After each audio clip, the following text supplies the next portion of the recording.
क्षतिग्रस्त हो गई हैं। समेज में सीनियर सेकेंडरी स्कूल भवन बाढ़ में बह गया है। प्रशासन ने 7 अगस्त तक सीनियर सेकेंडरी स्कूलों में छुट्टी की घोषणा कर दी है। समेज बागीपुल में छुट्टी की घोषणा की गई है। एसडीएम निर्मंड ने इसको लेकर नोटिफिकेशन भी जारी किया है।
पर जुड़ गए हैं जी तुलसी।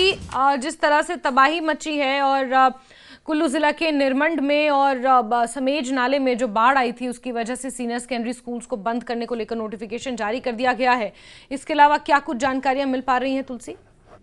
जी बिल्कुल जासमीन, देखिए जिस तरह से भारी त्रासदी जो है वो निर्मंड उपमंडल के समेज गांव बागीपुल गांव के आसपास हुई है। उसके बाद वहां पर समेज गांव में जो स्कूल भवन था वो पूरी तरह से जो है बाढ़ के मलबे में बह गया था, जिसके बाद वहां पर जो है अब बच्चों की पढ़ाई के लिए फिलहाल कोई सोर्स नहीं है। तो इस दौरान जो है वो बागीपुल की अगर बात करें तो वहां पर भी कनेक्टिविटी जो आसपास के ग्रामीण क्षेत्रों में प्रभावित हुई है, सड़कें पूरी तरह से क्षतिग्रस्त हुई। इसको लेकर अब प्रशासन की तरफ से ये नोटिफिकेशन जारी की गई है कि 7 जो अगस्त है ये जो स्कूल है ये बंद रहेंगे, क्योंकि जहां स्कूल भवन नहीं है समेज गांव की अगर बात करें तो। इसके अलावा बागीपुल के आसपास बागीपुल का जो सीनियर सेकेंडरी स्कूल है, इसके साथ साथ जाऊं स्कूल है, वहां पर जो है कनेक्टिविटी बाधित हुई है, जिसकी वजह से जो छात्र है उनका पहुंचना मुश्किल है। और उसको देखते हुए प्रशासन की तरफ से उपमंडल की अगर बात करें तो एसडीएम जो निर्मंड है उनके द्वारा जो है ये नोटिफिकेशन जारी की गई है कि 7 अगस्त तक फिलहाल सभी स्कूल जो है वो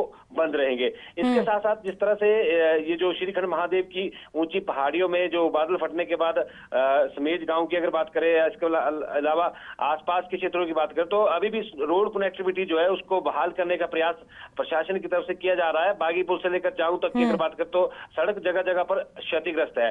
ऐसे में बड़ी बात यह है कि जो श्रीखंड महादेव जो यात्रा धार्मिक यात्रा चल रही थी, इसके चलते जो भीमद्वारी के आसपास बहुत सारे जो श्रद्धालु थे वो फंस गए थे। इसके अलावा प्रशासनिक अधिकारी थे और जो अटल बिहारी पर्वतारोहण संस्थान की जो टीम थी वो वहां पर थी, क्योंकि 31 जुलाई तक जो है ये जो यात्रा 1 अगस्त तक जो है कंप्लीट होनी थी। उसके बाद ये जो सारी टीम जो प्रशासनिक अधिकारी वहां पर तैनात किए गए थे और जो रेस्क्यू टीमें वहां पर तैनात की गई थी श्रद्धालुओं की सुरक्षा के लिए, और जो श्रद्धालु थे वो 1 अगस्त तक जो है यात्रा पूरी तरह से कंप्लीट होनी थी, संपन्न होनी थी। और उसके दौरान 31 जुलाई की रात की और 1 अगस्त की सुबह की ये जो घटना है जहां पर बादल फटने के बाद सैकड़ों की संख्या में जो श्रद्धालु है वो इस श्रीखंड महादेव यात्रा में जो है सिंघाड़ से लेकर जो भीमद्वारी तक बहुत सारे श्रद्धालु जो है, ऐसा बताया जा रहा है कि करीब 100 से ज्यादा जो श्रद्धालु थे वो वहां पर फंस गए थे, लेकिन वो सुरक्षित थे।